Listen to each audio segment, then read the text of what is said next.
જય શ્રી કૃષ્ણ. હું દેવશ્રી અને તમારું સ્વાગત છે આર મેજિક ડેઝ પર.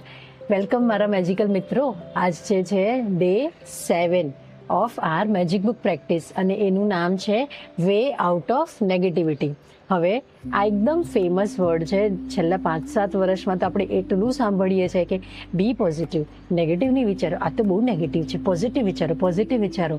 બિલકુલ બધાને ખબર છે કે પોઝિટિવ વિચારવાનું છે, બધાને ખબર છે કે ખુશ રહેવાનું છે, પણ ઘણીવાર આપણી લાઈફમાં એવી વસ્તુઓ થાય છે કે જેની આપણને ચિંતા થયા કરે છે, જેની આપણને સ્ટ્રેસ થાય છે, જેને કારણે આપણને રાત્રે ઊંઘ નથી આવતી. એ પરિસ્થિતિમાં શું કરવાનું?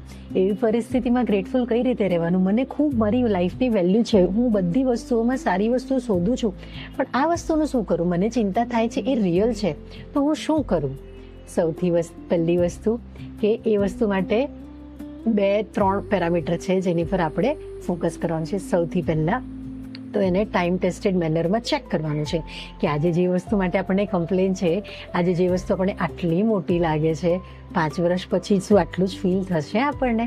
10 વર્ષ પછી આપણને આટલું જ આના માટે ટેન્શન થશે? ત્યારે મને ઊંઘ આવશે કે આવું છે? નહીં ને. ત્યારે આ હીલ થઈ ચૂક્યું હશે, કારણ કે ટાઈમ હીલ્સ એવરીથિંગ. પાણીનો રસ્તો કરી લે છે.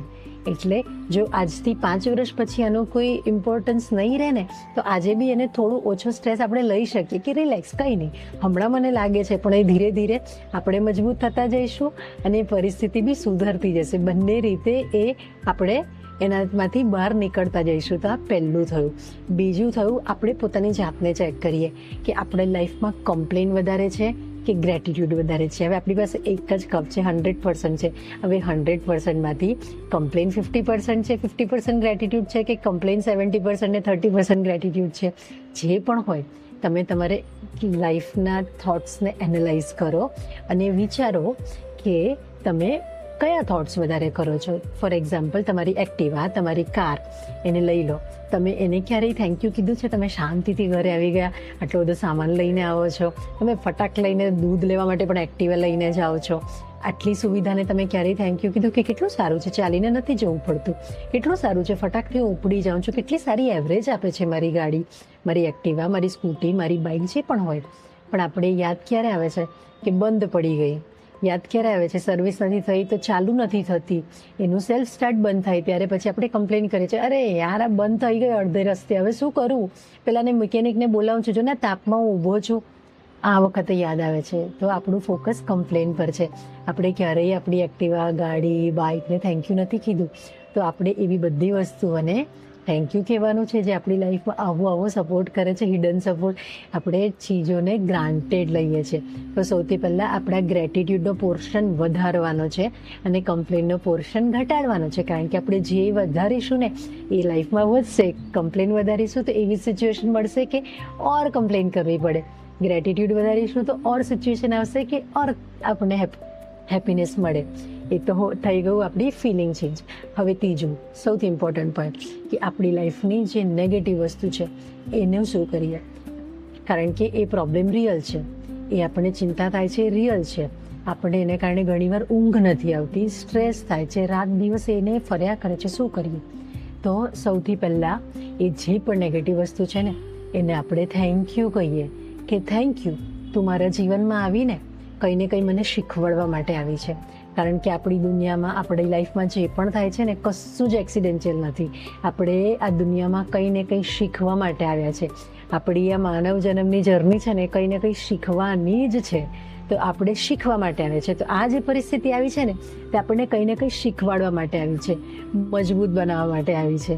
કારણ કે આપણે બીજા ધોરણમાંથી ત્રીજા ધોરણમાં ગયા તો ડિફિકલ્ટી લેવલ વધતું ગયું ને, તો આપણે લાઈફમાં પ્રોગ્રેસ કરીએ છીએ, એટલે ડિફિકલ્ટી લેવલ વધતું જાય છે. તો આપણે નવું શીખી રહ્યા છીએ. તો એ નવા એજ્યુકેશનને, નવા લેસનને થેન્ક યુ.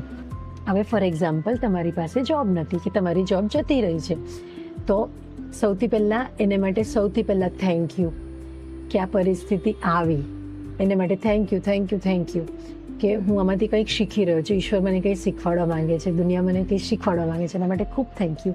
પછી મારી જૂની જોબને થેન્ક યુ કે મારી પાસે જોબ હતી, મારી પાસે સ્કિલ્સ હતી, તો મારી સ્કિલ્સને થેન્ક યુ, એ મારી જોબને થેન્ક યુ.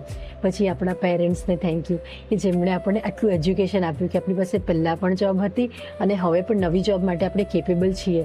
આપણા પેરેન્ટ્સને થેન્ક યુ, એજ્યુકેશન સિસ્ટમને થેન્ક યુ, એમાંથી આપણે ભણી ગણીને આપણે ક્વોલિફાઈડ છીએ જોબ માટે.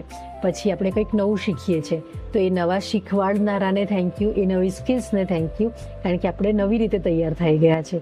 પછી આપણા ઘરવાળા આપણને આટલું, કારણ કે આપણે જ્યારે નિરાશ થઈ જઈએ છીએ ને તો આપણા પેરેન્ટ્સ, આપણા પાર્ટનર જોઈ નથી શકતા, સૌથી મોટો સપોર્ટ એ લોકો જ આપે છે. હા, ઘણીવાર ટોણા પણ મારતા હશે, પણ એ સિવાયના ટાઈમે તો સપોર્ટ જ આપે છે. તો એ સપોર્ટનો ખૂબ ખૂબ ધન્યવાદ કે એ લોકો મને તૂટવા નથી દેતા, એ લોકો મારી હિંમત બંધાવી રહ્યા છે. એ હિંમતને થેન્ક યુ. હવે જે નવી કંપનીમાં હું અપ્લાય કરી રહ્યો છું એ કંપનીને થેન્ક યુ. એ બધાનો ખૂબ ખૂબ થેન્ક યુ, કારણ કે હું હવે ગ્રો કરી રહ્યો છું. મારા ગ્રોથ માટે થેન્ક યુ. એ ઈશ્વરને થેન્ક યુ કે જેણે મને જન્મ આપ્યો અને મને કાબિલ બનાવ્યો કે હું આ બધી ચેલેન્જ સ્વીકારી શકું. એ બધા માટે થેન્ક યુ. અરે 10 ગ્રેટિટ્યૂડ તો ક્યાં પૂરા થઈ જશે ને તમને ખબર નહીં પડશે. અને આ છે ને લખીને પછી એકવાર વાંચજો, તમારી ફિલિંગ ચેન્જ થશે. જે તમે ડિપ્રેસ ફીલ કરતા હતા ને તેમાંથી તમને ખુશી ફીલ થશે. જો તમે ખુશી ફીલ કરશો તો વધારે ખુશી એટ્રેક્ટ કરશો અને ધીરે ધીરે ધીરે ક્યાં તમે બહાર નીકળી જશો. અને જે God's plan is better than man's plan. તો ગોડ્સના પ્લાનમાં સેટ થતા જઈએ અને નવું નવું અટ્રેક્ટ કરતા જઈએ. દરેક દરેક દરેક નાની નાની નાની વસ્તુઓમાં ખુશ રહેજો. આ પરિસ્થિતિ પણ વીતી જશે અને તમે ખુશ થઈને બહાર નીકળશો, વિનર થઈને બહાર નીકળશો. એટલે આ જરૂર કરજો.